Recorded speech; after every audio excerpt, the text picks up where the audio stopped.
Hello. Yeah. Imaging. Okay. Hey, Matthew. Hi. We're waiting for one more BPAC member and Joanna.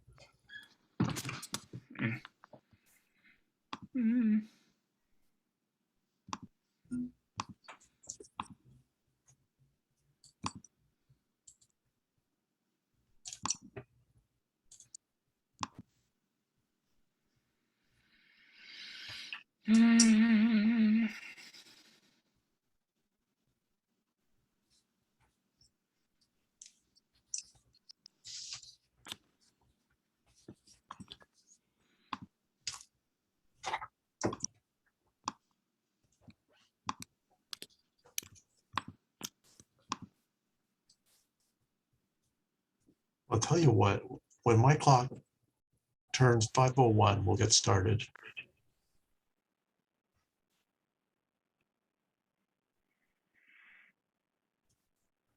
Good afternoon, everybody. Good afternoon. Hi. Oh, there's Joanna.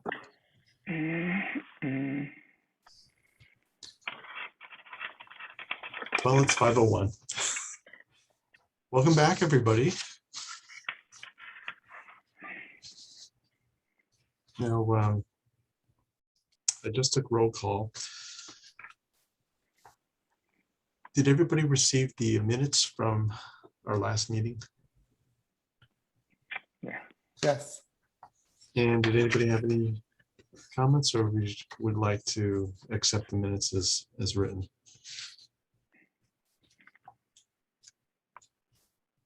Right, I'm not hearing any objections, so I'll assume then we're approving the minutes then.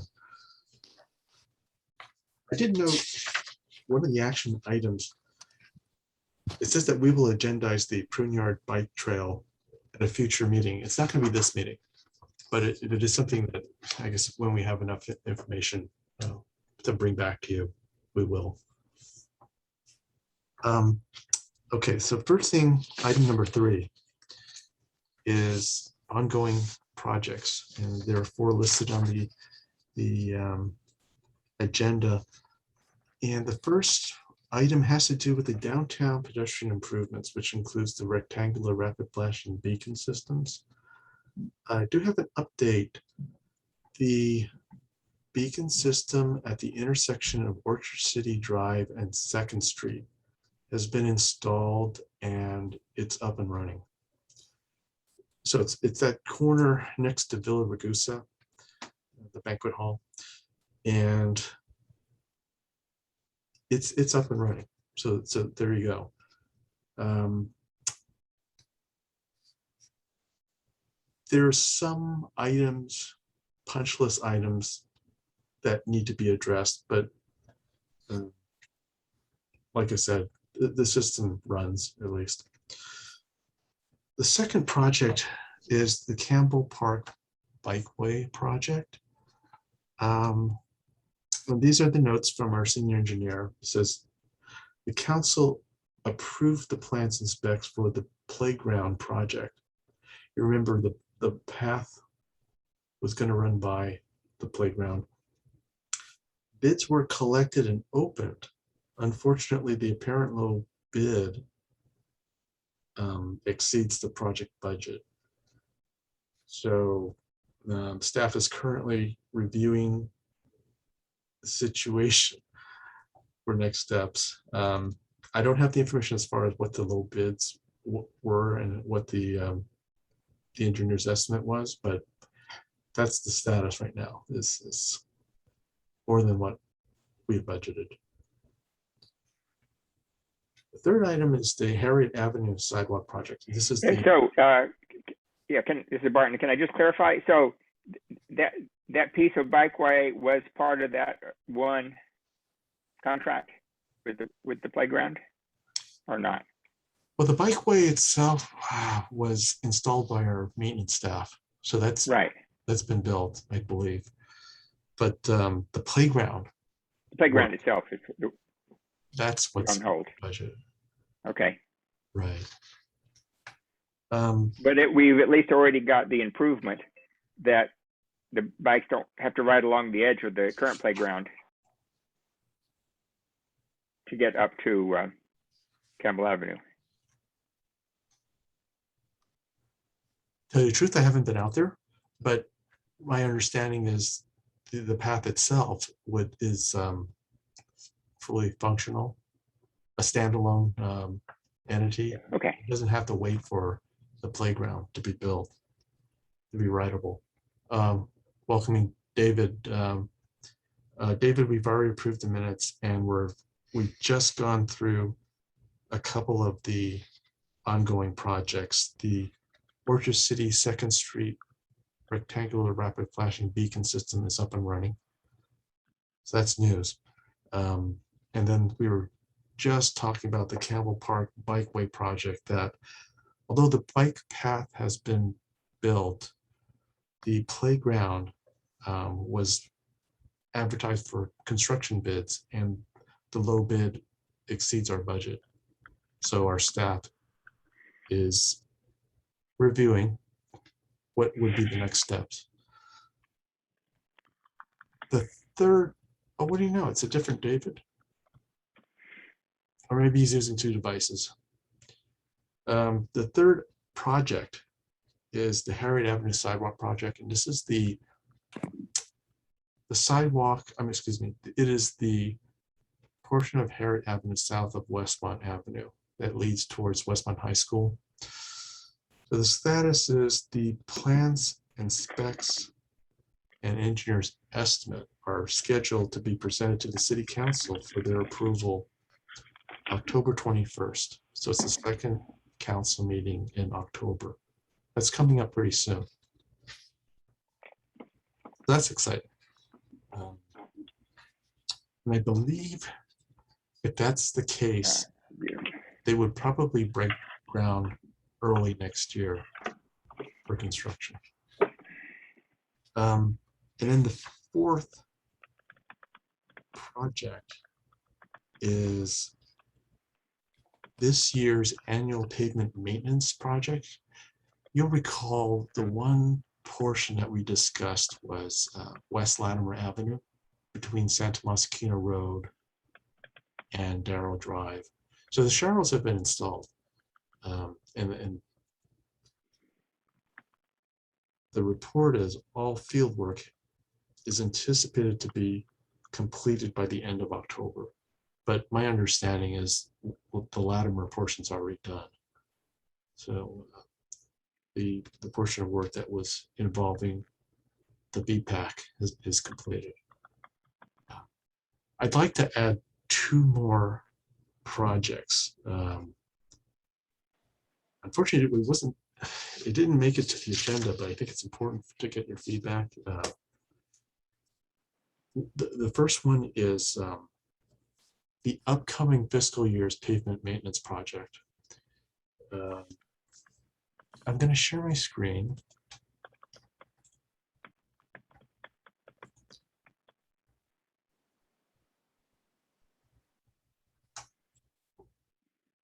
Oops. Okay, this is our general plan bikeway map. It just provides some context of, these are the streets way back in year 2000, 2001 that the BPAC helped back then to figure out what streets should be included as proposed bikeways in the city. And I'll just lay this map aside and show you first a table of the streets that are proposed for next year's pavement maintenance project. And as I scroll through, as I scroll through this list, you'll see some streets that are familiar that already have some type of bicycle facility on them, including Capri Drive. It has Sharrows. Same with Chapman Drive. Those two streets lead to Capri Elementary School.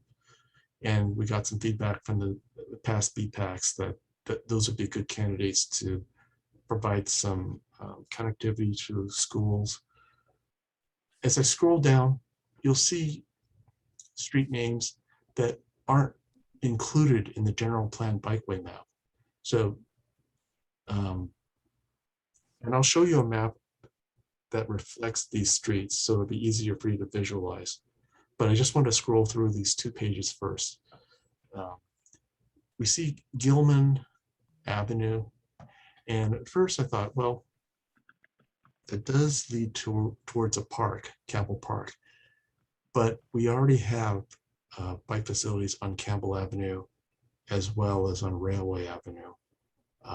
That it'd be a little bit redundant to include Gilman, and Gilman is not included in this general plan bikeway map. Okay, so going back to the table.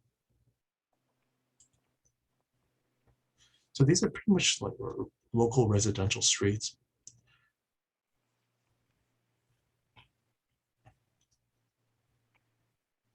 And until we get to Virginia Avenue, already has Sharrows that were put in as part of our Virginia Avenue sidewalk project a few years ago.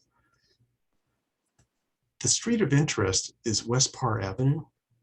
The northern half is in Campbell. The southern half is in Los Gatos. And I'll share with you now. Oops. This is our GIS map, and it might be hard to see, but generally speaking, if you look at the blue lines, they correspond with the planned streets for our pavement maintenance project for the year 2022. And so you see Virginia Avenue was on that list. If I scroll out, you'll see West Parr Avenue is from Winchester, moving towards the west past Capri to Pollard Road. We're interested in connecting with Winchester, where we put in Sharrows and bike lanes along Winchester this last summer. Also, it would connect to Capri Drive, and it's consistent with the general plan map that showed West Parr would be a future bikeway map. And so that's what I'd like to get your feedback from, because the rest of the streets, and let me go back to the GIS map. If I scroll back, the rest of the streets are either already marked as bikeways, or they're local residential streets that weren't included as part of the proposed bikeway system in the general plan. What do the colors signify, please? Over here is the legend. I don't know if you Okay. see it on your screen. I'm using a map that is not necessarily used for the purpose I'm using it. It's a map that we allow utility companies and contractors to see where we've paved recently, and there's a moratorium on cutting open any of these streets. In this case, we're planning ahead because of next year's project. We've mapped out these streets in the future are going to be streets that we will not want people constructing on. And that happens to be our pavement maintenance streets for the next year. So of all these streets in Campbell, the blue streets, the one that would have some kind of opportunity for improvement would be West Par Avenue. You mean for adding curbs, gutter, and sidewalk? What do you mean by? That's me, you're right, that's right. Improvements Yeah. could mean something. I'm thinking in terms of making it a complete street in terms of curb ramps and bike markings, not necessarily curb, gutter, sidewalk. Yeah, because there's a lot of sections on West Par that are not improved right now. And there are Right. gaps. And then the other question is, are they in the San Tomas area plan and not scheduled for curb, gutter, and sidewalk? And then my other question is, are all these streets for overlay, or are they slurry seal, or are they chip seal? What is the treatment that would be for them? Okay, we would have to conform with the San Tomas area plan first. Second, this is a pavement maintenance project, so adding sidewalk, curb and gutter, I think would be beyond the scope of this project. And as far as the type of treatment, it's beyond me. I don't work in the engineering division, and they're the ones that determine and probably have used some kind of software to make those kinds of decisions of the appropriate treatment. This is early on, though. It's largely going to be a Cape Seal, Carmen. When we do the local streets, 9 times out of 10 it's a Cape Seal, which is a chip, and then that's followed by a slurry on top of that. On rare occasions, if we find a street segment is good enough, it may be a slurry only. That's kind of an out of the ordinary case. Or as you know, then on the other end of that spectrum, we may find short sections that we have to overlay, but that's not going to happen too frequently on the local streets as well. So, it's a safer bet that we're going to end up with the Cape Seal for the majority of the local streets. Yeah, that's what I was thinking. But you do patching before that and Yes. leveling and that sort of thing. Yes, there's So- always going to be some amount of R&R that has to happen, for the failed spots.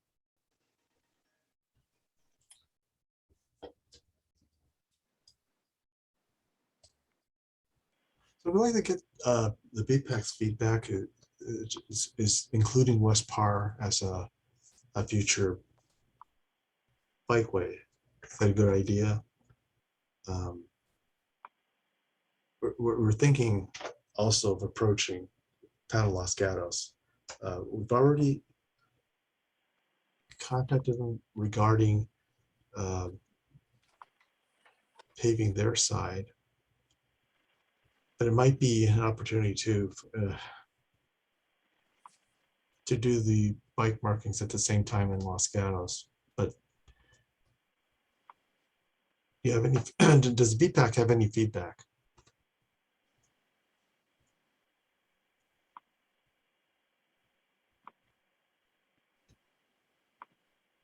Does the BPAC have any objection? No objection from me.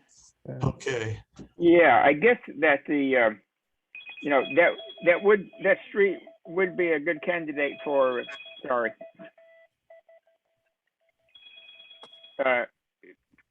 kids going to school.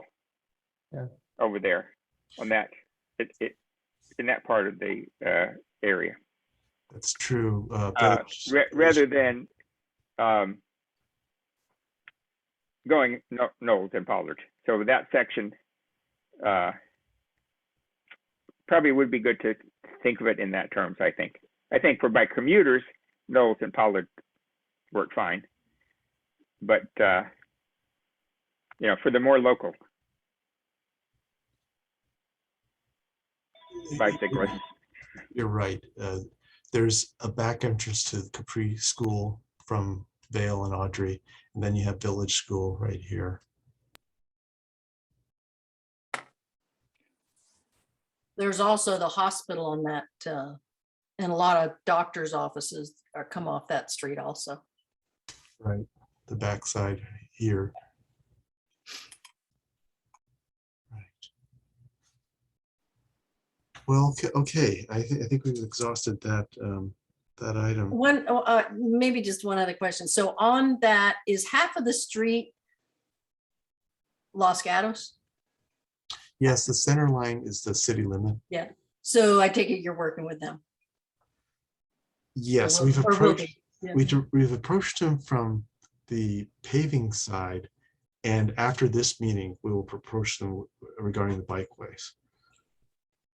Good. Thank you. I Okay. think it's positive if we can coordinate with, another city and Los Gatos in this case to do something on the boundary, since those can be challenges so often. Yeah, and we have a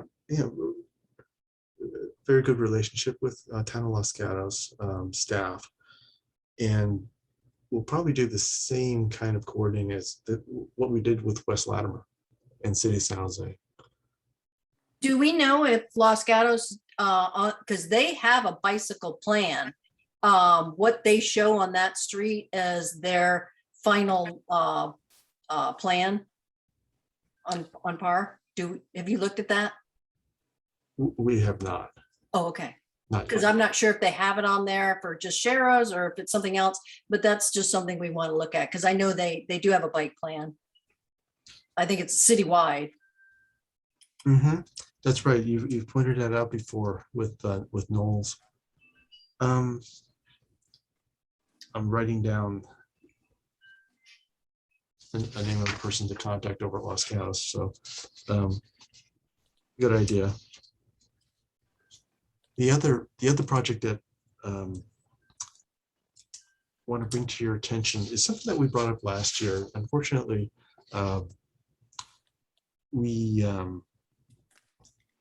did not move forward, but last year we mentioned that we have an annual allocation of what's called Measure B Education and Encouragement Program funds. It's approximately $29,000 or $30,000, and it's meant for non-construction type work. And the couple of concepts that we discussed last year, one was a citywide bike map. In fact, I think it was our May meeting that we discussed this concept and got a lot of good feedback, by the way.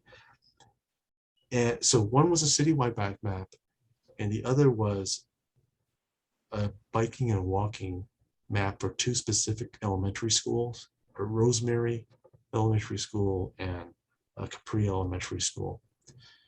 Well, October 1st is a due date for our reporting to VTA. How are we intending to use our funds? Last year, we decided to bank the money, meaning we wouldn't use it, but it would be reserved for us to use in the future. And because there's been an accumulation of those annual allocations, we have a good sum now, about $119,000 banked, available, hopefully, to be able to cover the cost of having a consultant prepare those maps. And so that's what we're proposing to submit to VTA. So it's nothing new, but it's something that we wanted to bring to your attention. And the due date for us to submit something is October 1st, so it is coming up pretty quick.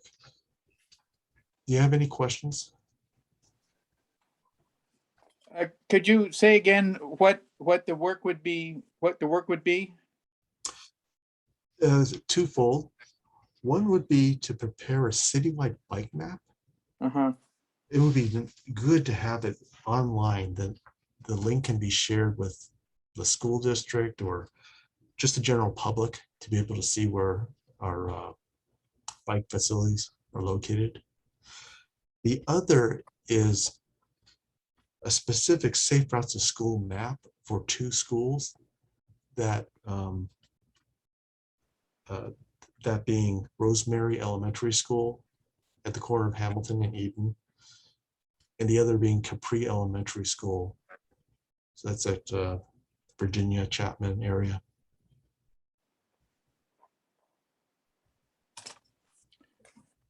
Well, certainly, citywide, I mean, both those things sound desirable. And I think I remember when you brought this up before that, you know, an online map would be so much more accessible and probably get so much more attention than something that was paper that, you know, has to be physically picked up somehow. And also hopefully an online map can be updated. In fact, you know, to have something like that in a contract might be something to consider.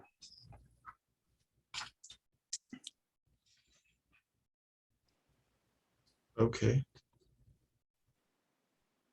Is this something that the Campbell's GIS people would do, or you are gonna put it out to contract? We're not sure yet. It's something at the meeting in May, I think Matt had mentioned a consultant team, I think it was Tool Design, was a possibility. Because there was also talk about matching the map format that San Jose uses. So there'd be some kind of maybe able to share some information. But no, we haven't gotten that far. Oh, okay, thanks. Something tells me to, Todd, you can interrupt. I'm not sure if, it seems like GIS alone is kind of limiting. Yeah, that may be true. I mean, it may be a combination of things. I mean, I certainly hear the concern on and welcome the input on all the sides of that, because I think a lot of people are going to take their maps off of what's online, but sometimes our maps are not maybe as user friendly as we'd like them to be. So it may be a combination of online plus maybe something that we can distribute in and around the certain schools. So I think like a citywide bike map online probably makes a lot of sense. But if we target a specific elementary school and we want to get the walking routes out to the kids and the parents, you know, that may also be a candidate for, you know, a paper distributed map that also links to a website, you know, somewhere down the line, because I think, you know, we've had difficulty sometimes getting the word out to, you know, to certain communities. And so I think when all else fails, we can send them home with you know, with a map. So I'm not sure where we'll land exactly, but I do think that at the very least we'll have something online, and then how much we want to produce in terms of hard copy is open for discussion. Well, certainly for schools, a hard copy makes a lot of sense. Yeah. Yes, and I imagine that it wouldn't just be a map. It would be, you know, a safe route to school documents, which would have other advisory Yeah. information. That's actually a very good point. It would have a lot of that there as well. No, I appreciate that. And do we have a place within the Campbell website where we can actually host these maps? We can always make room for it. Okay. Yeah, I don't know that posting them is the issue. I think the issue is putting them somewhere where people will find them.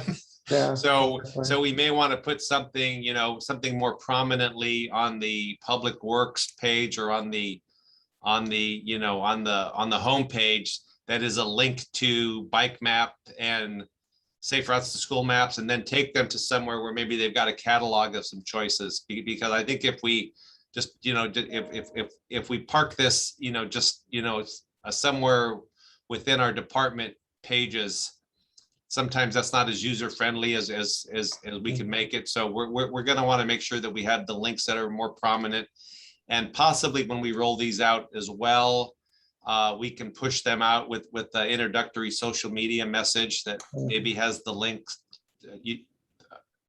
through either Twitter or Instagram or other things that I'm not as familiar with as the rest of you, I'm sure, but we would take as much advantage of that as we can. Okay. Yeah, I was going to ask about like Campbell's social media accounts, if that's, those platforms, if we could Right. utilize them to kind of promote them initially. And then I would also say not only initially, but maybe over time, maybe have a calendar or a schedule to kind of do like maybe a post, just like a reminder post, Right. On a periodic basis to really further increase the awareness of those maps. Yep, that's a good suggestion. Thank you.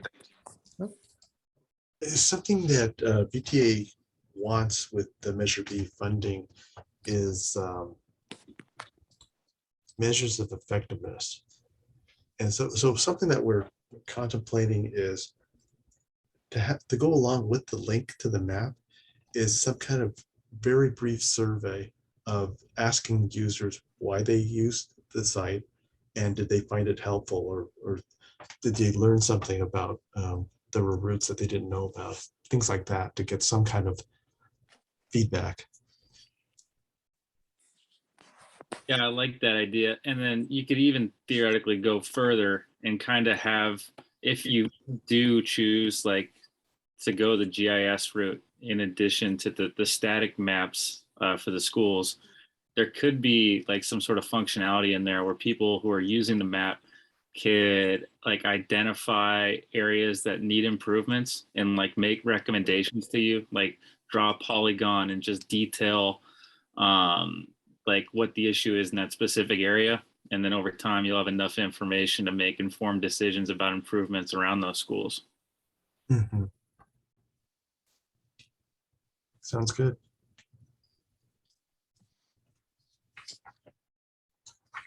Okay, those are the two projects that I wanted to share that weren't on the agenda. Getting back to the agenda, item number 4 is the 1B area grant opportunity. Back in 2016, we applied for a 1B area grant, and unfortunately, we weren't successful in securing that grant.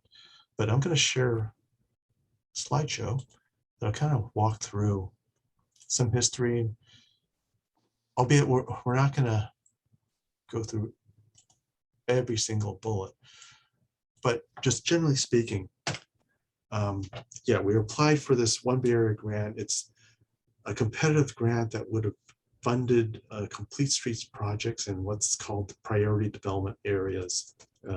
In our case, it's the central redevelopment area encompassing the historic downtown and areas surrounding. And unfortunately, we were not successful in securing that grant. But in the meantime, we did move forward and installed some of the components of that project. And they'll sound familiar to you. The green bike lane and bike box at Campbell Railway, and the sharrows leading from that intersection eastward to Poplar Avenue to connect with where the bike lanes end on Campbell Avenue. I just mentioned earlier this evening that we turned on the flashing beacon system over at Orchard City in 2nd. And we're in the process of constructing Civic Center in 2nd as well. Now, in the meantime, after 2016, and even before, we've been getting ongoing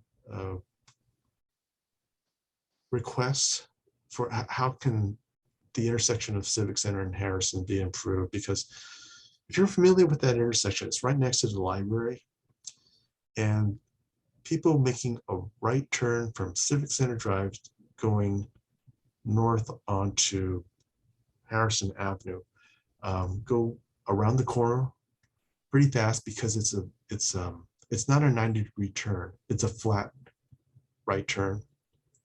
And because of that, there's a lot of speeding, and pedestrians have also mentioned that it's a little bit confusing walking through that intersection because one leg of the intersection is signalized, and then you cross, and then you're crossing a yield control path. So what's happened is recently VTA staff approached us because there's some funds still left over from that grant opportunity.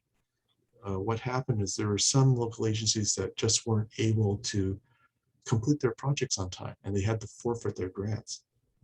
So what the VTA is saying is they will hold us to the terms of our original grant application, which was the dollar amount and how much out of pocket we would be responsible for. So we did some looking at, well, what could we propose now? Because some of the proposed items are have already been completed. So there's no use in asking for money for designing something that's already been completed. So some of the items that have already been done are shown at the top. What portions of the project that were included that haven't been completed yet are the improvements to a couple of intersections in Civic Center Drive, at 2nd Street and at 3rd Street, addressing some safety issues as well as ADA accessibility. I'm going to show you a drawing of this component here, pedestrian improvements on Orchard City Drive on both sides between Central Avenue and Railway Avenue. It's right in front of the downtown Campbell station. It's widening the sidewalk and providing flashing beacons at Orchard City Central, and then shadows along both loop streets. So what we were going to propose is to add that intersection of Civic Center and Harrison. It would work well in addressing what's a location of interest for the public, but also it ties in pretty well with what's going on with this Measure O effort in the Civic Center area. But to do that, though, we would have to cut out some of the project components that were included in the original grant application and what we felt weren't as urgent but could be pursued at a later date. Includes some sidewalk infill on Orchard City Drive, the north side between 2nd and 3rd Streets. There was a concept too of having a signalized crosswalk next to the light rail crossing on Orchard City Drive, because there was a lot of jaywalking from the light rail station. And then at Campbell Railway, there was consideration of adding 2 more crosswalks to allow people on the north side of Campbell Avenue to continue westward across that intersection to continue on the north side of Campbell Avenue. But we're thinking of leaving those items out of the proposed project. So that's just an introduction of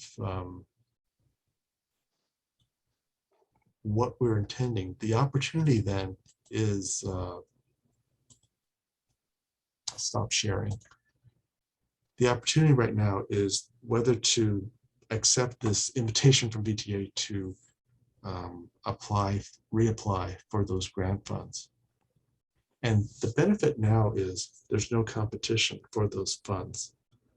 Whereas in 2016, we were not awarded because the project didn't score well when it was competing with other projects. In this case, the funds are there for the taking. It's, are we willing to accept the funds? But also there's some deadline in terms of moving forward, yet you have to make some good faith effort to move forward, because VTA would like us also then to compete for the construction funds that what might become available. There will be a call for projects for the next grant cycle, mid to late next year. Before I open it up to questions, I wanted to share from what we call our Tipsy study, just to give you an idea, what was I talking about over at Civic Center Drive in Harrison.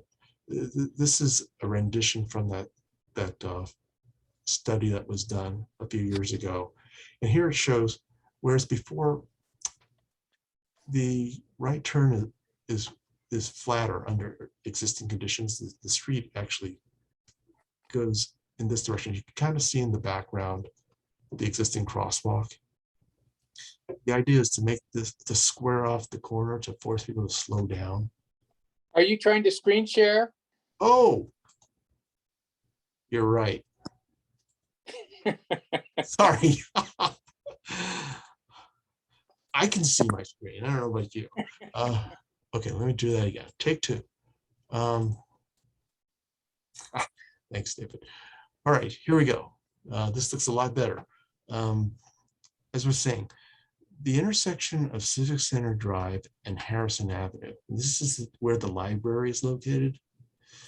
If you're familiar with that area, you'll know that Harrison Avenue actually intersects more north-south right here at Civic Center Drive, so that when someone's making a right turn, they can actually cut the corner and go very quick around the corner.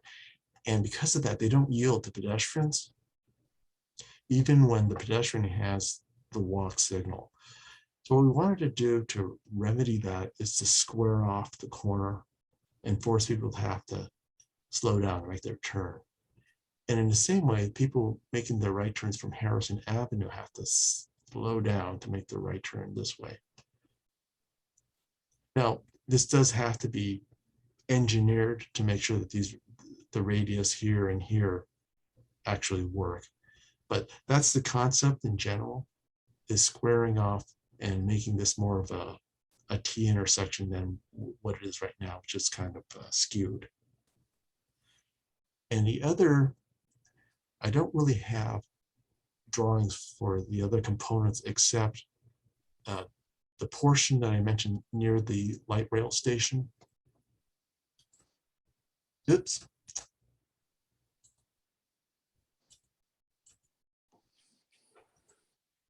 Matthew, did this plan get approved by city council? The study was the study? accepted. Yes, was, it was okay. accepted, I think, in It was a while ago. Yeah, 2018, 2019, Okay. Thereabouts. Yep. Actually, when I'm done showing this, I can tell you what the answer is. But this is the location of where the light rail station is, right here. This is Orchard City Drive, and Central Avenue's here. So the concept would be to make some sidewalk improvements, including the curb extensions, to replace, right now it's just diagonal striping, shoulder striping here, and possibly here as well, although I don't see it in the rendition. But there, as well as kind of redoing this driveway, we would not include the portion, one of the components that we decided to remove from the concept was the signalized crosswalk that's right next to the train station as well as the tracks. So this would not be part of the proposal, but the sidewalk here, some kind of flashing beacon system here, and possibly this portion as well is part of the project concept. Okay, I am going to stop sharing again. And so how do people feel about this opportunity of approaching VTA and saying, yes, we would like to reapply for those grant funds? Can I ask a couple of questions? Sure. So is this money just for design? Just for design. Okay. And has city council approved the 75,000 that's going to be needed for the city share? We haven't approached them yet. Oh, okay. We You're have talking not. to us first. Right. We have not. We thought we would approach you first. Okay. Or we go to city council. We're planning to go before the city council on October 5th. which would be the first meeting in October. And they had approved our grant application, our submitting the grant application back in 2016, and that did reflect the $75,000 of local match. Yeah. The economy's changed, so we do have to bring them up to speed on. Do you think there's enough leeway in the current budget that the 75 won't come away from something that's already budgeted, or do you have a feel for that? I do have an answer. I will say with the rescoping, the cost of the design is a little bit different too, because of the rescoping and also because of inflation. And so instead of 625,000, we think it's going to cost $650,000. So instead of 75,000 for the local match, the total of the local match plus what it takes to bridge the the rest of the cost of the design would be 100,000. Right. Do we have enough money for to cover 100,000? We believe so, because when we looked at the CIP and looked at what the ending balance is at the end of the 5 years for specific fund sources, one of them is a candidate is vehicle impact fee funds. There seems to be a remaining balance that can cover that amount. But it is something that the city council will have to weigh. Yeah. That's good. The other thing is, so we could, just to be clear with everybody, we could go down the route to design this, but we might not get the construction money awarded for a few years. Is that's through the VTA? Is that a possibility? The call for projects is scheduled for mid to next year. Yeah. Mid to late next year. Yeah. At that time, we'll know whether we scored well enough to be awarded the grant. Then it just takes some time for The grant those for grant funds to become available. Is that the grant for construction or the grant for the design? The design funds would be available as early as January, February of next year. All right. Okay. It's the construction funds that we would be competing for mid to late next year. Okay. And then it's, from my recollection, it takes 1 to 2 years until those funds become available. Okay. They don't come available instantly. Yeah, just trying to get a timeline so we all understand this isn't anything that, first off, this money is just for design, and it's not anything that, even if we get it designed, we're still a few years out. It's a great idea because we're moving towards completing items that we've had on this plan since, what was it, 2018? Is that when? Yeah, or something. It's been a few years, and so it's a good thing. Is what I'm trying to point out. It's a good thing. It's moving towards it, but yet it's nothing that happens too quickly. February 2018. Yes, great. Thank you. If I could chime in a little bit on that, Carmen. Yeah, and it has been a while since we worked on this plan. I think one of the things that makes this opportunity a little bit more enticing for us is the fact that we expect, I mean, so these funds are OBAG cycle 2, right? Which is kind of that's the shorthand for what VTA is calling these funds. And so cycle 3, as Matthew talks about, isn't that far away. So I think we might approach it differently if we didn't think that there was a good opportunity to kind of just, to get ourselves in line for the construction phase. So that's kind of why we really had to take a pause with this and think, how soon should we get this to council? Because if we can get this money, and as Matthew says, to get the design money, it's really not that competitive for us because we've already went through a competitive cycle. And that really would position us well for the next round of funding, which would go for construction. And we'd have a very up-to-date cost estimate and very ready to go design. So we would be in good position. You're right, there's no guarantees, but we think we would be well positioned for the next round of funds. Yep, that sounds good. That's kind of what I was thinking also, but I wanted everybody here. No problem. Any questions or feedback? The work at Harrison and Civic Center certainly looks like a good thing to do. Yeah, actually, I make when I'm going to go back to the office, sometimes I'll ride my bike and make a right onto Harrison. And I do feel that sometimes there's cars, like they're tailing me as I'm riding down Harrison to then make a left onto the next street. So I think this is a fantastic project to help slow down traffic and make it a safer area. Mm. Yeah, I'm just recalling when the tipsy study was performed, there's an interview process for groups of stakeholders, and it seemed like every one of them mentioned that intersection. It was surprising.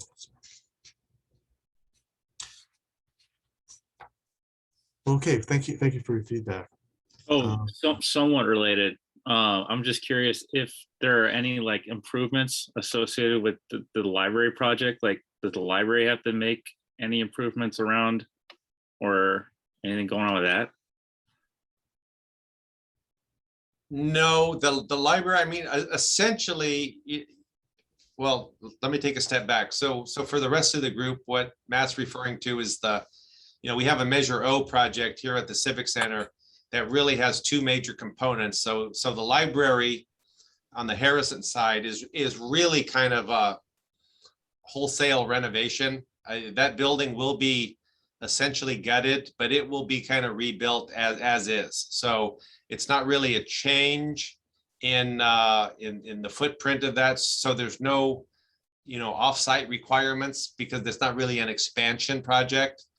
Whereas the PD project over on this side, it may or may not result in some things that we have to still take a look at in the future. But certainly when we've been having our design meetings with council, council is aware of the elements that came out of the Tipsy project back from a few years ago. And so they are very in tune that the Harrison Civic Center improvements could work well with the rehabilitated library building, because we do expect it to get a lot of use, and we do want to encourage walking and biking to the library. And so the council, that's what our expectation is, that the council will view this as a positive project, and as close as we can move that kind of in alignment with the library improvements, all the better.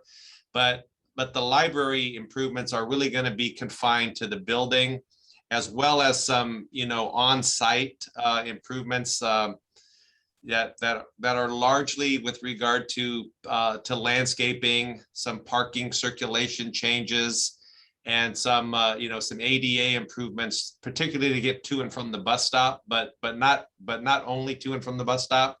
So that's really what the project is focused on at this point.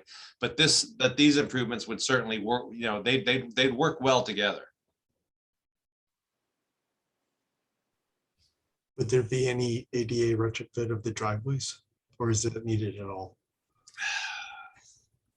That is a great question. At this point, ADA driveways are probably not in the project, but that doesn't mean we shouldn't do them, and that doesn't mean we won't be doing them. It just may be unlikely that we're able to use Measure O funds until we really get the final design of both projects and see where we are budgetarily. I think we all recognize that we've got some ADA challenges all the way around this block. Access to the bus stop, crossing the driveways.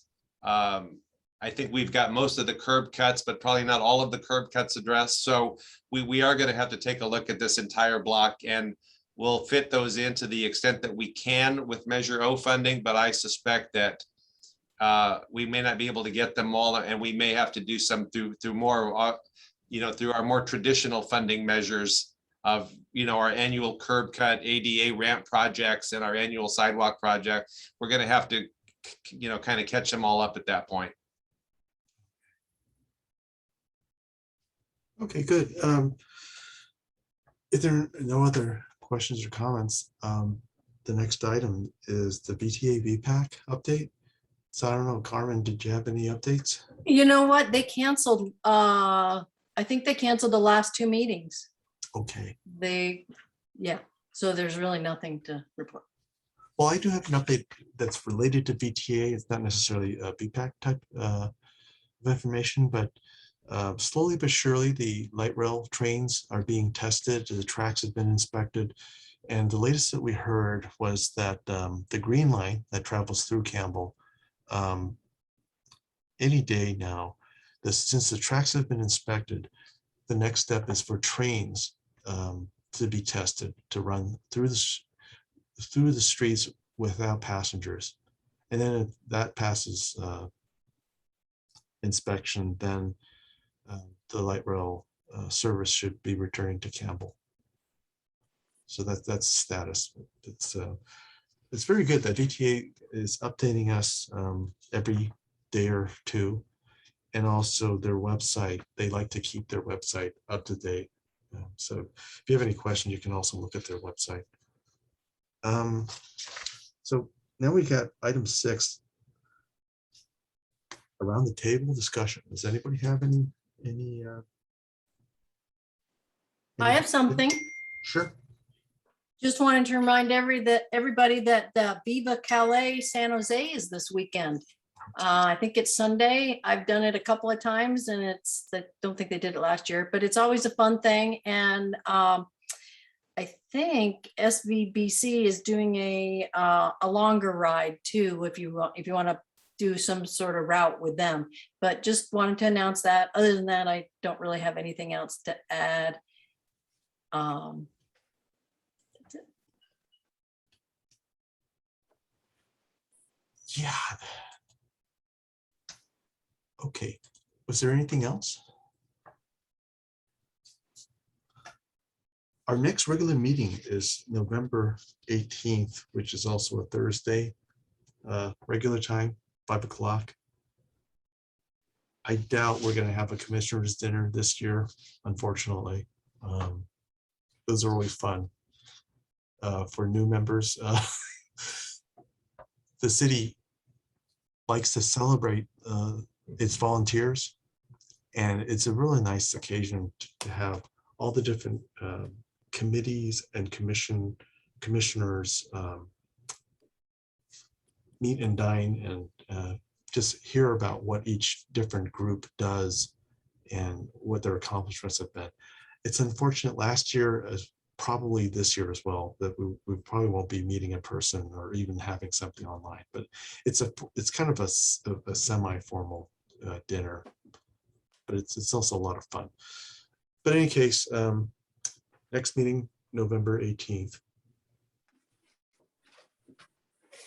So that kind of concludes our agenda, unless there's anything else. I got a random unrelated thing, just because I'm not like paying attention to planning commission or anything like that. But what is going on with the Fry's property, if anything? You know anything about that? The only thing I can say is, in the past, there has been either a developer or an owner approached the city with some ideas, but I'm not sure what the status of those are, because it's been a while. It's been at least a year since that happened. So I'm not sure how current that is, but it does seem like a location that's prime for either replacing in kind or housing. Todd, I don't know if you have anything more to share, if I'm going beyond speculating. I'm sorry, what was I had to step out for a second. What was the site you were talking about? Fry's Electronics. Oh yeah, I haven't heard anything definitive on that. I did hear at the last, if any of you are following the council meetings, there was a housing, I hate to call it even a formal application, but something came through for a site along Llewellyn between Hamilton and Latimer. And they were asking for a general plan amendment, or at least the permission to pursue a general plan amendment. And in the end, the council did not grant them that allowance. And the feedback from the council was that the council would rather approach housing more holistically and see what comes out of the housing element. So that would lead me to believe that as we're going back into the general plan update and the accompanying housing element, we're going to be looking at identifying housing sites across the city to see where they would be more appropriate, what sites are most appropriate as opposed to others. And that sites like the Fry's site and the Elephant Bar site and the Hickory Pit site, among many others, will probably be considered, and I'm sure with different densities to be considered as well. So I think that's probably how the council is going to want to take on the housing discussion. Will be more about where in the city is it most appropriate and at what density, and not necessarily take it on at a general plan amendment one at a time basis. So I know that's not a definitive answer, because that really means that there's nothing going on, but I think there will be a lot of upcoming discussions on this at the council level very soon, because I think there's a timeline on when the housing element has to be adopted. I have a somewhat similar question. The Paul Del Grande site, walking by there recently, it looked like something was happening there. And we had talked some time ago that might be an opportunity for some bike ped improvements in the area when that site was redeveloped. So what's going on with that? Well, that one was approved by council quite some time ago, and it's just taken the developer many years to they've started and stopped a couple times in there. So basically they are now actively on the site. The plan will be moving forward. I can't recall the numbers that are going into that development, but I do know that on the street frontage, we are going to get some additional right of way there that should make, should be good for pedestrians. I'm not sure what we do for bike. I can't recall what the plan is there for bikes. I'm just not remembering. And I know that we will also get another leg of a signalized intersection there. So the Campbell and Page intersection will be signalized kind of in alignment and become part of the Campbell and Gilman intersection. So actually Matthew would know more about that than I would, but that project was approved and is moving forward. And Matthew, if you know more particulars than me, please jump in. Right. For some reason, the 59 condos, I think, was the number, with the bottom floor being retail. And the curb line on the south side of Campbell Avenue would be indented, let's say, to allow for on-street parking. As far as future bikeways, remember like a year and a half to 2 years ago, we were considering what was called the Campbell Avenue Plan Line Study. Yep. Right. Unfortunately, that got canceled, but it was to evaluate, well, what's the trade-off? Should we have on-street parking or bike lanes or the median turn lane? At the moment, the near term is to pretty much maintain the same lane configuration on Campbell Avenue, meaning probably continuing in the near term with the Sharrows as is, and keeping the median turn lane until sometime in the future when we have additional right-of-way. There's this development between, I think it's Gilman and Poplar area. It's called, it's escaping me now. What the name of that? Graylands? Graylands. I know it started with a G. Graylands property. It's the medical offices on the north side. It's preventing us from being able to fit whatever. I think the plan called for on-street parking in that area on the north side. And in return to, that would be the time to eliminate the left turn lanes at Gilman and at Page and Dillon. So The East Campbell Avenue master plan did show what the future would look like, but in the near term with the Cressley Homes project, except for the additional on-street parking on the south side, the travel lanes themselves will look pretty much the same. It sounds like it's worse than for bikes, because not only do you not have a lane, but now you have cars coming in and out of parking and opening their car doors and so on. Well, I think that's maybe true in the short term, because I mean, that's in the grand scheme of East Campbell Avenue, that's a fairly short block face, right? So, and you are limited on the next block up with the park and the preceding block where there's no development. As Matthew's alluding to, I think what we're going to really need to have happen on East Campbell Avenue to make some significant change is a development on the other side of the street where we can really kind of widen the acquire additional right of way and maybe do some lane adjustments that go all the way across the street that may or may not call for the elimination of the left turn lanes. But at that point is when we'd be able to make some meaningful change, that would accommodate bikes and peds. But it's hard to do with a fairly short block face coming through development all by itself. Mm-hmm. Because that north side of Campbell Avenue, if you've ever walked along there, it's not only where Graylands is, but then as you get closer to downtown, you've got a couple of old houses that kind of double as construction company office and a hair salon, and they're just right up on the sidewalk. And we, for that to change at all, I mean, we'd really kind of have to turn over that entire block almost and push that curb line back in. And that's where we get the additional space.